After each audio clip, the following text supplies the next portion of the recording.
Hei! Kalau kau masih nak main permainan bodoh kau ni, kau akan hilang sekali-kalinya.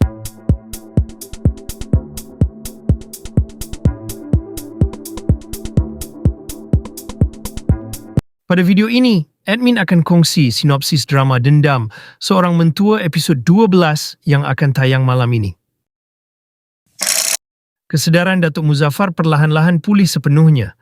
Pandangannya tertumpu pada susuk Sofia yang setia berada di sisi katilnya dengan raut wajah yang keletihan.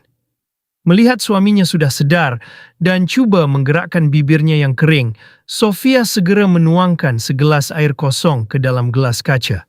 Tangan kanannya menyokong belakang kepala Datuk Muzaffar, membantunya bangun sedikit agar lebih mudah meneguk air. Datuk Muzaffar meminum air itu perlahan-lahan, melepaskan dahaga yang sejak lama mencengkam tekaknya. Setelah selesai minum, Sofia kembali mengambil gelas tersebut, meletakkannya di atas meja sisi, lalu duduk semula di kerusi hospital. Namun ketenangan itu tidak bertahan lama.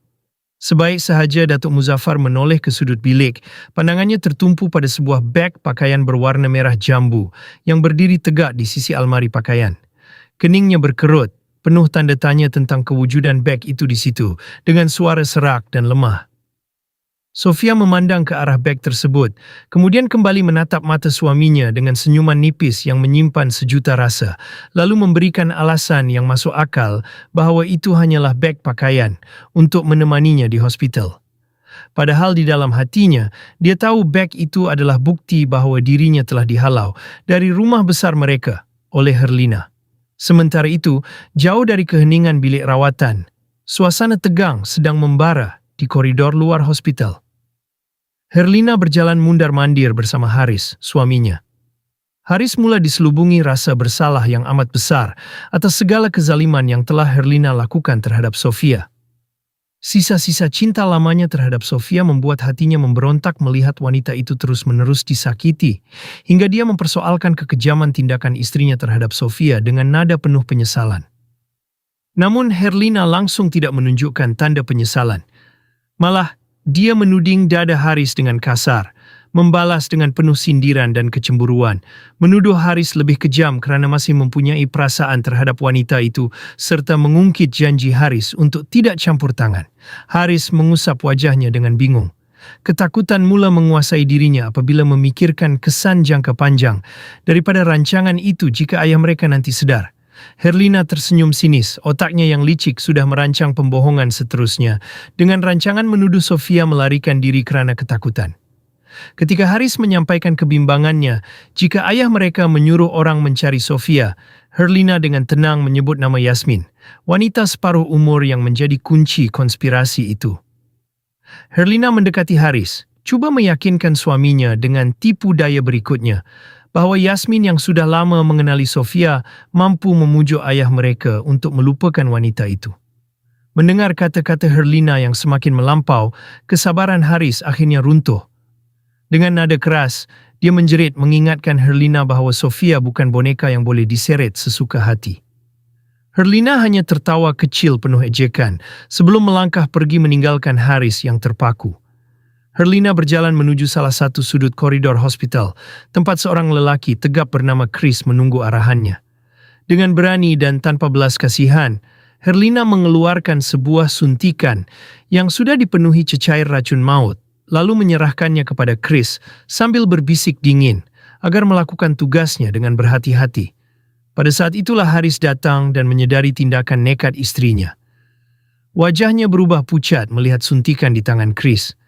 Haris merayu agar menghentikan jenayah besar itu dan menyatakan ketidaksetujuannya, tetapi Chris mula berjalan menuju bilik Datuk Muzaffar.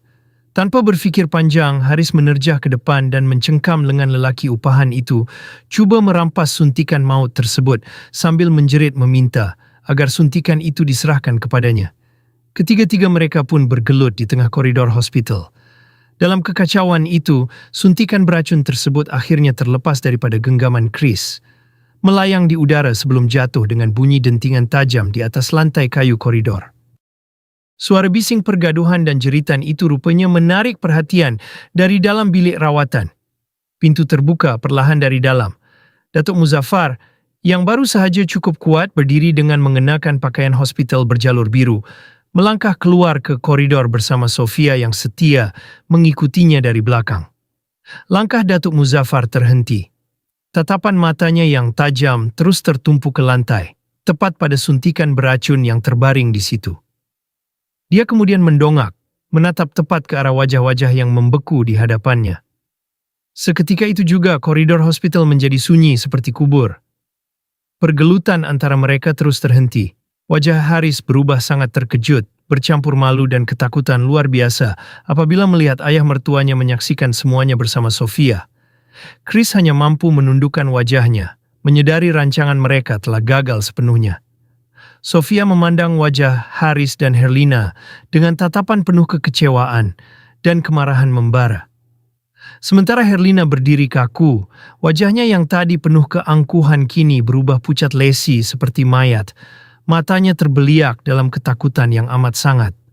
Dalam kekacauan malam itu, sebelum petugas keselamatan hospital sempat tiba, Chris memanfaatkan peluang untuk melarikan diri, sementara Haris, yang dipenuhi rasa malu menarik paksa Herlina pergi dari situ demi mengelakkan kekecohan yang lebih besar.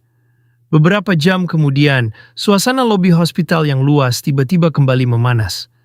Di sebuah sudut tersembunyi dekat meja pembayaran, Herlina berdiri tegak sambil mengepalkan tangan menghadapi badai emosi yang melanda dirinya. Matanya tajam menusuk mata Haris, melontarkan desakan penuh amarah agar Haris membuang nama Sofia dari hatinya. Sosok Sofia yang tidak pernah dilupakan suaminya bagaikan duri yang menusuk daging, membuatnya tidak lagi mampu berdiam diri. Haris menarik nafas panjang, coba menenangkan badai yang melanda.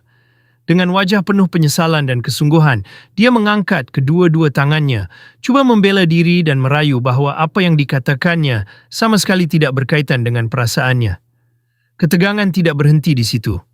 Konflik terus memuncak apabila Herlina membawa kemarahannya pulang ke rumah mewah mereka.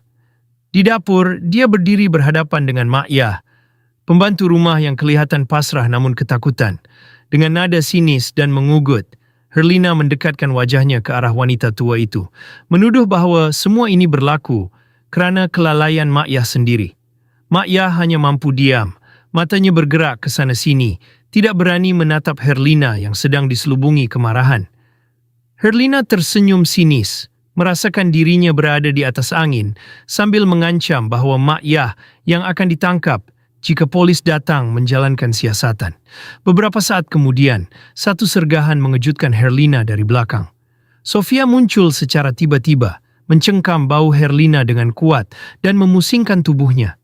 Sambil menyebut Herlina sebagai iblis, mata Sofia menatap tajam ke arahnya. Jari-jari Sofia mencengkam erat, memberikan amaran fizikal yang tidak boleh dipandang ringan, bahwa Herlina akan kehilangan segalanya hari ini, jika masih berdegil mahu meneruskan permainan bodohnya.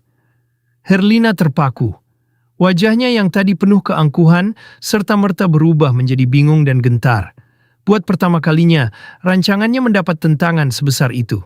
Di sudut lain di pejabat, badai konfrontasi itu mencapai kemuncaknya apabila Yasmin menemui Herlina. Wajah Yasmin tenang namun menyiratkan ketegasan yang tidak boleh ditawar. Dia menatap tepat ke arah Herlina, memberikan keputusan dingin bahwa dia tidak peduli apapun yang ingin dilakukan Herlina. Kemudian dia mengangkat jari telunjuk tepat ke arah wajah Herlina, mengunci tatapan wanita itu dengan amaran terakhir yang paling keras dan berbahaya, melarang keras Herlina menyentuh Datuk Muzaffar lagi jika tidak mahu menerima akibatnya. Suasana bilik itu menjadi sunyi. Herlina hanya mampu berdiri kaku, menyadari bahwa setiap tindakannya selepas ini akan mendatangkan bencana yang tidak sanggup lagi ditanggungnya. Perang rahsia kini telah berubah menjadi konfrontasi terbuka yang meruntuhkan seluruh kerajaan kepura-puraannya.